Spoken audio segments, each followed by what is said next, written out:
નમસ્કાર મિત્રો, આજે સીધો ને સટમાં આપણી સાથે પ્રોફેસર ડોક્ટર બીસી રાઠોડ જોડાયા છે. રાઠોડ સાહેબ, આપનું સીધો ને સટમાં સ્વાગત છે. હજુ ગઈકાલે જ સુપ્રીમ કોર્ટનો વધુ એક ચુકાદો આવ્યો છે અને એ ચુકાદો જે કહે છે એનું ગુજરાત સરકારમાં સરકારી કર્મચારીઓની નિમણૂકોમાં સરેઆમ ઉલ્લંઘન કરવાની જે નીતિ રીતિ છે એને ગેરરીતિ કહેવાય અને સુપ્રીમ કોર્ટના ચુકાદાનું ઉલ્લંઘન કહેવાય. એ વાત હવે છે ને પ્રોફેસર ડોક્ટર બીસી રાઠોડ સાહેબ આપણને જરા વિગતે આજે વાત કરવાના છે. મને લાગે છે કે સુપ્રીમ કોર્ટના ચુકાદાઓનું એને ધોઈ પીવાની જે નીતિ રીતિ ગાંધીનગરની છે અને ગાંધીનગરે જે લોકોને આ નિમણૂકો માટે નિયુક્ત કર્યા છે એવા પસંદગી મંડળો એ બેફામ બનીને જે રીતે તમામ જે ઉમેદવારો છે એ ઉમેદવારોને અન્યાય કરે છે એની સામે આપણે અવાજ ઉઠાવવો જ જોઈએ. કારણ કે સુપ્રીમ કોર્ટની ખુલ્લેઆમ તોહીન કરાઈ રહી છે. સુપ્રીમ કોર્ટે વારંવાર ચુકાદાઓ આપ્યા છે અને ફરીને એકવાર સુપ્રીમ કોર્ટે આ તાજો ચુકાદો આપ્યો છે જેનું પણ ગુજરાત સરકાર ઉલ્લંઘન કરી રહી છે. એટલે એના વિશે આજે છે ને રાઠોડ સાહેબ આપ જરા વિગતે સરળ ભાષામાં આપ છે ને આપણા દર્શકોને, ઉમેદવારોને, ગુજરાતની જનતાને એ સમજણ પડે એ રીતે આપ વિગતે જરા વાત કરો. રાઠોડ સાહેબ. નમસ્તે આપને અને દર્શક મિત્રોને. આપે જે વાત કરી સુપ્રીમ કોર્ટે જે ચુકાદો આપ્યો છે તો એ સંદર્ભમાં આપણા દર્શક મિત્રોને થોડીક એક કેસની વિગત હું જણાવી દઉં એટલે એમને થોડો ખ્યાલ આવે. મામલો એ રાજસ્થાનનો છે કે જેમાં જુનિયર જ્યુડિશિયલ આસિસ્ટન્ટ અને ક્લાર્ક ગ્રેડ 2 ની 2756 જેટલી જગ્યાઓની ભરતી 2022માં પાડવામાં આવી હતી. હવે આ જે પરીક્ષા કરી એ પરીક્ષામાં 300 માર્ક્સની લેખિત પરીક્ષા અને લેખિત પરીક્ષાના આધારે બીજી 100 માર્ક્સની કોમ્પ્યુટર બેઝડ ટાઈપિંગની પરીક્ષા, આ એની પરીક્ષાની જોગવાઈઓ હતી. હવે એનું જે પરિણામ છે મે 2023માં આવ્યું. તો આ પરિણામમાં એસસી, ઓબીસી અને અન્ય જે અનામત કેટેગરીના જે ઉમેદવારો હતા એના જે ગુણ હતા એ જનરલ કેટેગરીના ઉમેદવારો કરતા ગુણ વધારે હતા. હવે રાજસ્થાનના વહીવટી તંત્રએ જ્યારે ટાઈપિંગની પરીક્ષા માટે જ્યારે ઉમેદવારો શોર્ટલિસ્ટ કર્યા તો આ જે એસસી, ઓબીસી અને અન્ય પછાત વર્ગના જે ઉમેદવારો છે જેમનું મેરિટ ઊંચું આવ્યું હતું એવા ઉમેદવારોને એમની કેટેગરીમાં જ એનો સમાવેશ કર્યો અને ઓપન કેટેગરીમાં એમને ન મૂક્યા. એટલે આખો મામલો છે રાજસ્થાન હાઈકોર્ટમાં ગયો. રાજસ્થાન હાઈકોર્ટે પણ આ જ પ્રકારની એમાં સુપ્રીમના જેવો જ ચુકાદો એમણે આપ્યો હતો કે જે ઉમેદવારો ઓપન મેરિટના જેટલું રિઝલ્ટ લાવ્યા છે અથવા એનાથી વધારે લાવ્યા છે, એસસી, એસટી, ઓબીસીના અને ઇવન ઈડબ્લ્યુએસના ઉમેદવારો કે જેનું પરફોર્મન્સ એ જનરલ ઉમેદવારના જેટલું અથવા એનાથી વધારે છે અને મળવાપાત્ર કોઈ છૂટછાટનો લાભ લીધો નથી તેવા તમામ ઉમેદવારોને ઓપન કેટેગરીમાં ગણવા, આવી વાત નો ચુકાદો રાજસ્થાન હાઈકોર્ટે પણ આપ્યો. હવે આ જે મામલો છે એ મામલો પછી ત્યાં અપીલ સ્વરૂપે સુપ્રીમમાં ગયો. તો સુપ્રીમ કોર્ટે પણ જે રાજસ્થાન હાઈકોર્ટની જે વાત હતી એને માન્ય રાખી અને એમાં કેટલાક જે ઓબ્ઝર્વેશન કર્યા એ એકાદ બે ઓબ્ઝર્વેશન એ ખૂબ અગત્યના છે એટલે હું આપણા દર્શકોને જણાવું છું. એમાં એક ઓબ્ઝર્વેશન એવું હતું કે open seats are open for all. It is open because they are named open. કે ઓપન સીટ એ દરેક માટે ઓપન છે, એ કોઈના માટે આરક્ષિત નથી. પણ દેસાઈ સાહેબ, ગુજરાતમાં એવી માનસિકતા પ્રવર્તે છે કે જે જનરલ કેટેગરીના છે એવું માને છે કે તમને અનામત આપી દીધી છે અને બાકી જે અમારી જે આ 51% જે રહી એમાં તો જનરલનો જ હિસ્સો છે, એવી માનસિકતા ગુજરાતમાં પ્રવર્તે છે. અને ગુજરાતમાં એક બીજી બાબત એ છે કે જે ભરતી કરનાર જે એજન્સીઓ છે એમાં પણ એવી એક માનસિકતા છે કે જો જગ્યા ઓપનની હોય તો પછી એમાં અનામત ઉમેદવારો એમાં સિલેક્ટ જ ન કરાય. અને થોડાક સમયના રિઝલ્ટો આપણે જો જીપીએસસીના ખાસ કરીને હસમુખ પટેલ આવ્યા પછીના જો રિઝલ્ટો જોઈશું તો ઓપન જગ્યા માટેના જો પોસ્ટ હોય તો ઇન્ટરવ્યુમાં ઓબીસી કે એસટીના ઉમેદવારને તો બોલાવવામાં પણ આવતા નથી, રાઈટ? આ એક બાબત છે. એટલે આ બાબત ત્યાં આપણને ઓબ્ઝર્વેશનમાં થઈ. અને બીજી બહુ જ મહત્વની બાબત આપણને એ કેસમાં એ આપણને સુપ્રીમ કોર્ટે નોંધ કરી કે જ્યારે પણ આ પ્રકારની ભરતી થાય ત્યારે સૌથી પહેલા જે ઓપન કેટેગરીની જગ્યાઓ છે એ ભરવી, કારણ કે એ જે જગ્યાઓ છે એ તમામ માટે છે.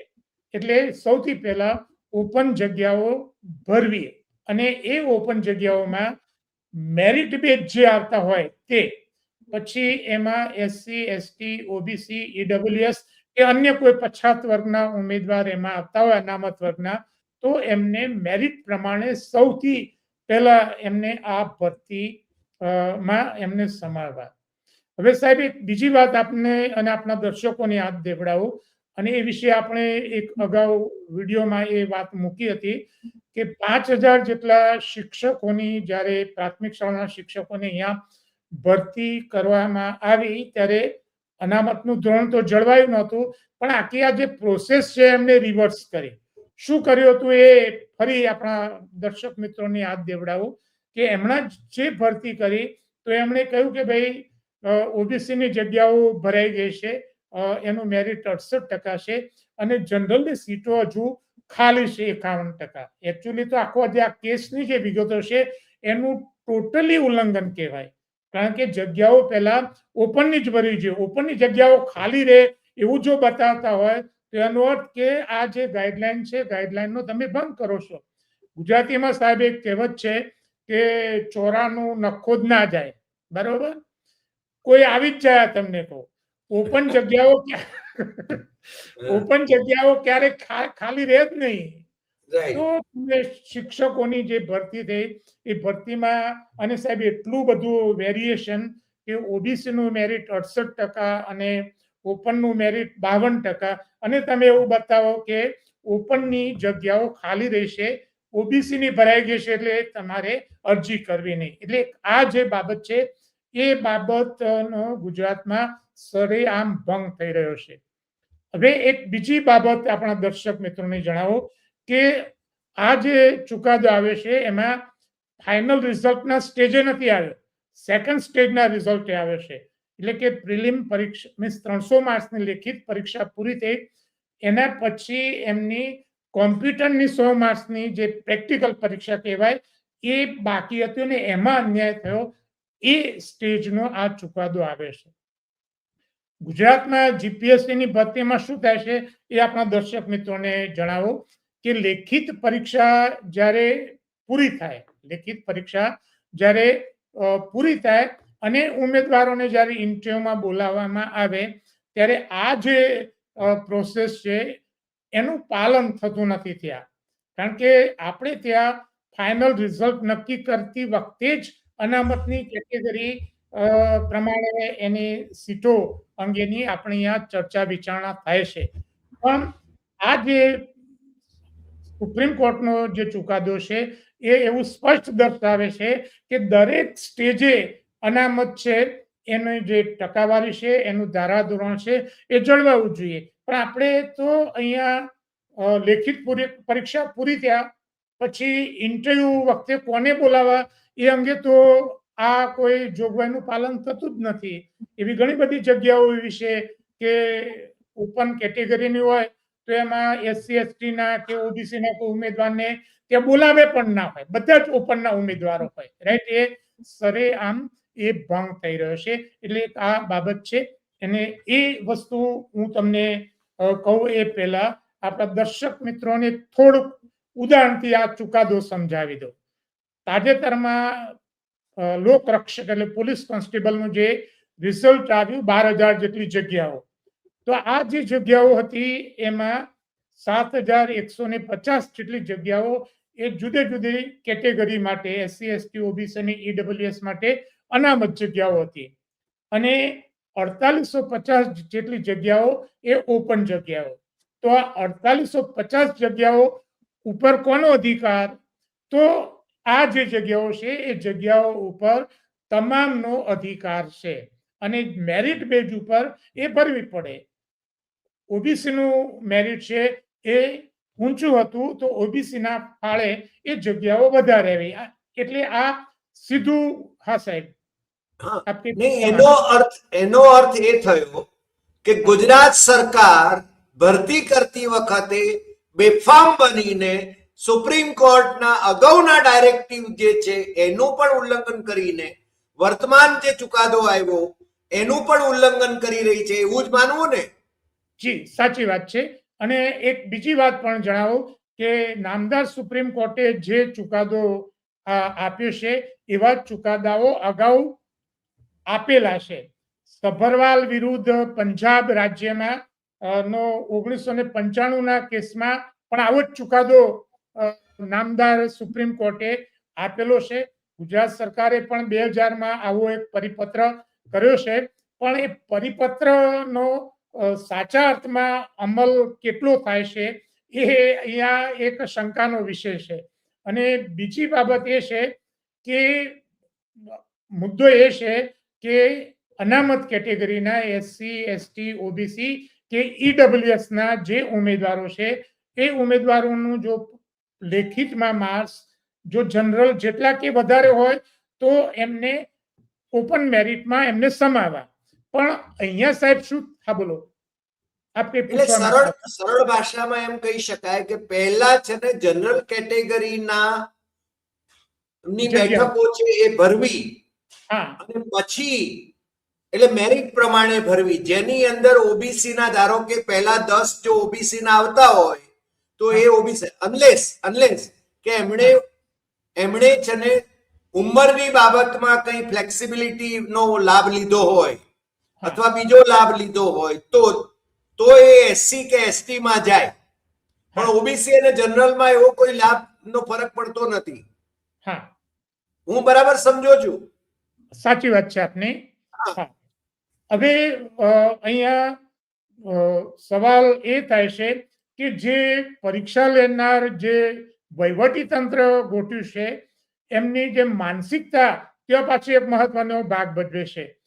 ગુજરાતમાં એવું સાહેબ થાય છે કે એસસી એસટી અને ઓબીસી ના ઉમેદવારો જનરલમાં જવાની પૂરેપૂરી ક્ષમતા ધરાવતા હોવા છતાં એમને કઈ રીતે રોકવા એનું આખું મોટું કારસ્તાન ચાલે છે. અને આ કારસ્તાન બે રીતે ચાલે છે. ક્લાસ 1-2 ની જે ભરતી છે એમાં ઇન્ટરવ્યુ દ્વારા, નંબર 1 ક્લાસ 1-2 ની ભરતી છે એમાં ઇન્ટરવ્યુ દ્વારા અને ઇન્ટરવ્યુ પહેલા કોને કેટલા બોલાવવા એના દ્વારા. અને ક્લાસ 3 ની જે ભરતી છે એ ભરતીમાં પરીક્ષાના જે નિયમો છે એ ક્લાસ 1-2 કરતા અતિશય કઠિન કરીને એમને અટકાવવામાં આવે છે. તો એના વિશે આપણે ચર્ચાઓ કરી ગયા છીએ. જેના વિશે આજે મુદ્દો જે છે એ છે કે જનરલ કેટેગરીની બેઠકો પહેલા ભરાવી જોઈએ, પછી એ હસમુખ પટેલ હોય કે બીજા કોઈ હોય, આ છે ને મેન્ડેટરી છે. બરાબર? એક્ઝેક્ટલી, આ વાત સાચી છે. અને એમાં દરેક તબક્કે અનામત બેઠકો પ્રમાણે જવું જોઈએ. હું બરાબર સમજો છું? બરાબર, વાત સાચી છે. પણ એમાં એક મોટી તકલીફ એ થાય છે સાહેબ, મેં એક આરટીઆઈ કરી હતી અને એનો મારી પાસે જવાબ આવ્યો છે કે જીપીએસસીમાં લેખિતમાં પાસ થયા પછી તમે ઇન્ટરવ્યુમાં જે ઉમેદવારોને બોલાવો છો એ માટેના તમારી પાસે કોઈ ક્રાઇટેરિયા છે કે કેમ? તો એમને મને 3 ફેબ્રુઆરી 2017 એક પરિપત્ર મને મોકલી આપ્યો. તો આ પરિપત્રમાં એમણે જે વાત કરી છે કે અમે મેરિટના બેઝ ઉપર ઉમેદવારોને ત્યાં બોલાવીએ છીએ. તો આ જે પરિપત્ર છે પરિપત્રમાં પણ જે સુપ્રીમ કોર્ટની જે ગાઈડલાઈન છે એ ગાઈડલાઈનનો આડકતરી રીતે એમાં ભંગ થયો છે. કારણ કે એમાં મુદ્દો એ છે કે લેખિતમાં જે પાસ થયેલ જે ઉમેદવારો છે એ ઉમેદવારોમાંથી તમે કેટલાને તમે ઇન્ટરવ્યુમાં બોલાવો છો? ત્યાં તો તમે આ જે અનામતની જે અમલવારી છે ટકાવારી છે એનો અમલ તો કરતા નથી. આપને સાહેબ એક ઉદાહરણ આપું કે 19/3/2025 ના રોજ જે જીપીએસસી નું પહેલું જે પરિણામ હસમુખ પટેલના કાર્યકાળનું જે આવ્યું અને જે બહુ વિવાદમાં બન્યું, તો એમાં જે ઇન્ટરવ્યુમાં કેટલા બોલાવવા એ અંગેની એમાં સાહેબ સ્પષ્ટ જોગવાઈ હતી કે કુલ જગ્યાઓના 3 ગણાને બોલાવવા. જગ્યાઓ હતી 102, એટલે બોલાવાની સંખ્યા થાય 306, પણ એમને બોલાવ્યા 727. કેટલા બોલાવ્યા સાહેબ? 727 બોલાવ્યા. અને આ જે 727 બોલાવ્યા એમાંથી 241 તો માત્ર ને માત્ર ઈડબ્લ્યુએસ ના બોલાવ્યા.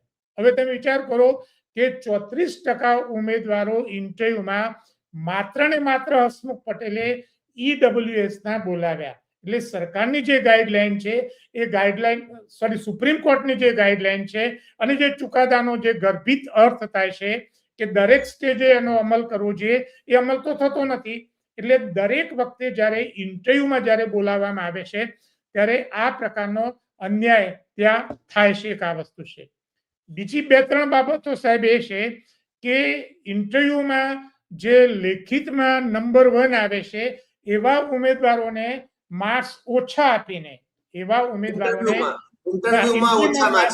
આપીને ઓપનમાં જતા અટકાવવામાં આવે છે. હું આપને આદિજાતિ વિકાસ અધિકારીના હું આપને રિઝલ્ટની વાત કરું તો મેરિટમાં આવેલા મેરિટમાં આવેલા 1 થી 16 જે વિદ્યાર્થીઓ છે એમાંથી 13 ઓબીસી ના છે અને આ 13 માંથી 10 ને નાપાસ કરવામાં આવે છે. આ લેખિતમાં સાહેબ, મેરિટમાં 1 થી 16 આવેલા.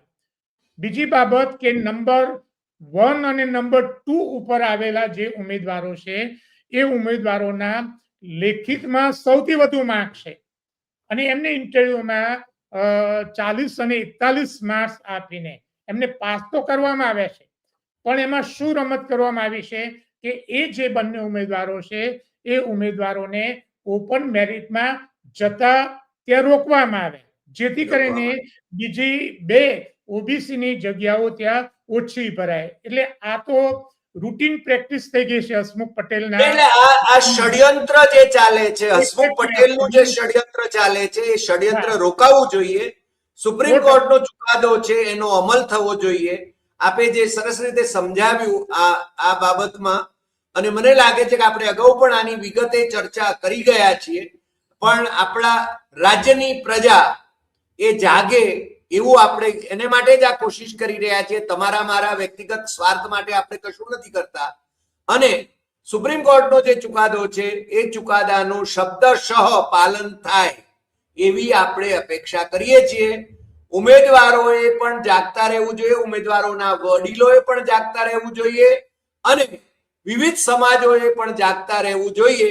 બાકી તો પછી જાગતાની પાડી અને ઊંઘતાનો પાડો. આજે આટલી વાત. રાઠોડ સાહેબ, આપ અમારી સાથે જોડાયા એ બદલ આપનો ખૂબ ખૂબ આભાર અને ફરીને મળીશું નવા એપિસોડમાં નવા વિષય સાથે. નમસ્કાર.